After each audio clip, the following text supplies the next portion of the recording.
മക്കളെ കോൺഗ്രസ് പണി തുടങ്ങി മക്കളെ. നിങ്ങൾ നവകേരള സദസ്സ് എന്ന് പറയും, ചതസ്സാണ്, തടസ്സമല്ല.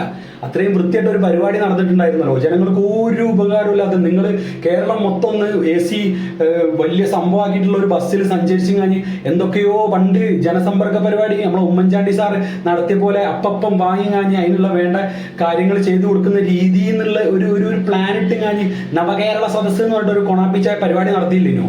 ഓർമ്മ ഉണ്ടോ? അന്ന് കോൺഗ്രസിലുള്ള കുറച്ച് ആൾക്കാർ കരിങ്കൊടി കാണിച്ചെന്ന് പറഞ്ഞിട്ട് 2-3 ആൾക്കാർ കയറി മേഞ്ഞിണ്ടായി. അത് ഓർമ്മ ഉണ്ടോ? നിങ്ങൾ ഈ മേഞ്ഞപ്പം നിങ്ങൾ എന്താ വിചാരിച്ചത്? ഒരു 25-30-40 വർഷത്തോളം ഇങ്ങനെ പിണറായിസം ഇവിടെ ഭരിക്കുന്നതിന് നമ്മൾ വിചാരിച്ചിട്ട് പണി വരാൻ പോവാണ്. നിങ്ങൾക്ക് അടിച്ചവനൊക്കെ പണി വരാൻ പോവാണ്. വെറുതെ വിടൂല. കോൺഗ്രസിലുള്ള ഭരണം വന്നതോടുകൂടി ഒന്നും മറന്നിട്ടില്ല. ഓക്കെ, ഒന്നും മറക്കാനും പോകുന്നില്ല. അടി നിങ്ങൾക്ക് പൊട്ടാൻ വേണ്ടിയിട്ടിരിക്കുകയാണ്.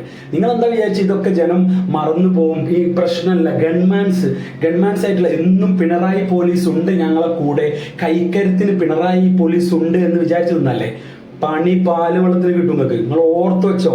നിങ്ങൾ അന്ന് വീശി അടിച്ച ആവേശം മറ്റുള്ള പാവങ്ങൾ നെഞ്ചത്ത് കയറുമ്പോൾ പോലീസ് പോലും അല്ല, നിങ്ങൾ ഗൺമാന്മാരായിട്ടുള്ളവരായാലും മണില്ലെങ്കിൽ പോലീസ് ആയാലും തന്നെ മർദ്ദിച്ചതൊന്നും വെറുതെ വിടൂല. അതും വെറും പിണറായിന്റെ തോന്നിവാസത്തിനും വേണ്ടിയിട്ട് അല്ലേ? അയാൾക്കും വേണ്ടിയിട്ടല്ലേ ചെയ്ത്? കിട്ടും, എല്ലാത്തിനും നിരത്തി കിട്ടാൻ പോവാ.